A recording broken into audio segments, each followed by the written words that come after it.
So, I've talked in a few videos recently about Nintendo's upcoming paid online service, discussing specifically, what can they do to help push people into getting this service? What sorts of games should they have ready to go when this thing drops? What kind of features could they include to make it more appealing to the players? All this sorts of stuff. And this past weekend, I was thinking about the multiplayer games that have been keeping me the most engaged recently, and over a relatively long period, which is hard because, I'm not really the biggest multiplayer guy to begin with, but two games come to mind, Splatoon 2 and Monster Hunter World, which I'm sure for those of you who follow me is a huge surprise.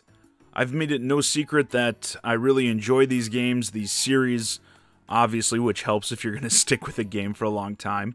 But again, since I'm not really into multiplayer games generally, even the ones I do like, I typically end up falling off with. And I think this is a problem for a lot of people, for multiplayer games, again, in general, that it's like you get a game, you like it, maybe you really like it, so you play it intensely, you go hard on it for a few weeks or whatever, then you decide to take a break, maybe put it down to play another game, then another game catches your attention, and before you know it, you're never coming back to that game again. Both Monster Hunter World and Splatoon 2 do a fantastic job of circumventing this, of getting players to keep coming back to play after they perhaps decide to take a break or something. Monster Hunter World has been pushing all these limited time crossover gear sets that are tied to a unique quest. They did one for Aloy from Horizon Zero Dawn, one for Ryu from Street Fighter, a Mega Man set for your pet. There's one going on right now for a set of gear that makes you look like Dante from Devil May Cry. So even if you are taking a break, if you play this game when these events happen, you want to get in there and complete them so you don't miss out on these sets, as you can't get them once the event's over. And that usually ends up pulling me back into the game. And you see a lot of multiplayers, I think, doing this sort of stuff these days because it works. Then there's Splatoon with the Splatfests. Easily my favorite competitive event, that gets people back into the game. If somehow you're unfamiliar, these are, again, timed events where the game will propose a question that asks players to take a side. We've done mayonnaise versus ketchup in the battle for which is the greatest condiment, which came first, the chicken or the egg.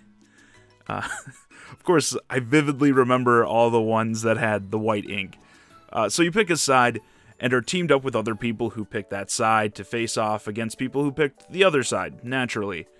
By winning matches, you add to your side's score, and a winner is declared at the end of the weekend. You get rewards in that, even just for participating. The big draw is getting the team shirt that you can gain buffs on and then scrub them to use on your other gear. If you know about the specifics, then you know. If you don't know, then you probably don't care. But it's good. And speaking of, how good of a one do they have coming up for Splatoon players? I'm sure a lot of you, people who are big in Splatoon, are totally already aware of this. We're going to have a tournament of sorts to determine the best Ninja Turtle. Oh yeah, getting into some real fanboy shit here. I believe first it's going to be Raphael versus Leonardo, and then it's going to be followed by Michelangelo versus Donatello, and the winners of each of those will face off after.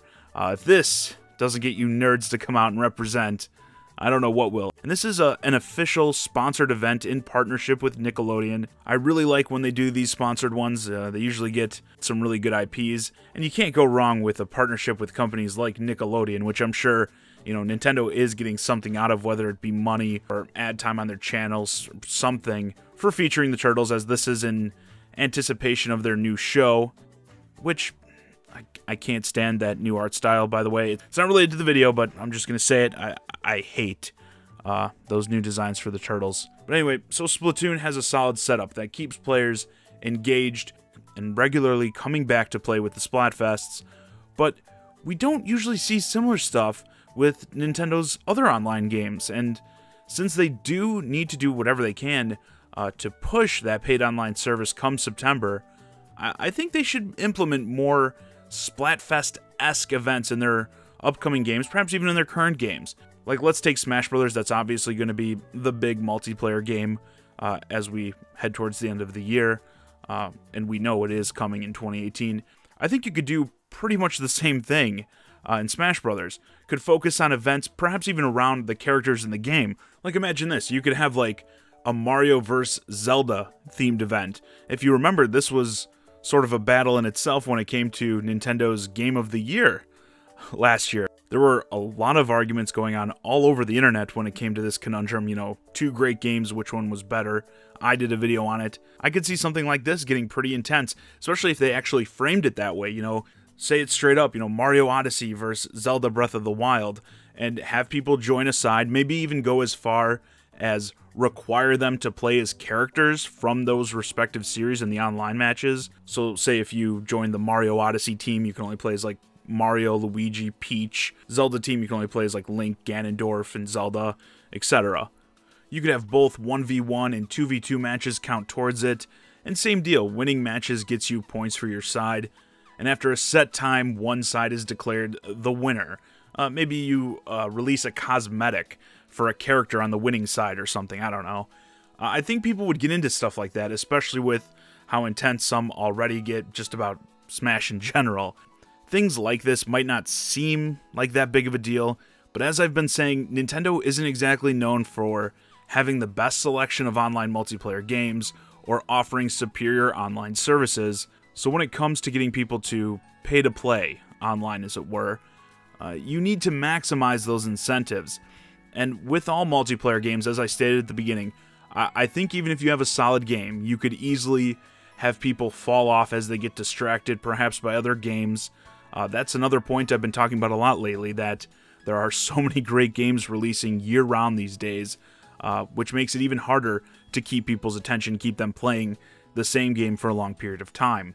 But I think these sorts of limited time events are a great way to get people to stick with one game, or if they have fallen off, they have decided to take a break, you can get them to be like, oh, you know, that upcoming event sounds like fun, I want to get back in and participate with that. Especially if you can make the rewards, even for just participating like they do in Splatoon, worthwhile. Anyway, with that, this video is a wrap. It's just something I was, like I said, thinking about as I was playing some games over the weekend, and I feel like Nintendo has a great grasp on how to do these sorts of events, because we already see them doing it in the Splatoon series. They've done a tremendous job with those events there, so I don't think it would be tough for them to implement similar features in other games going forward, which could make their paid online more attractive overall.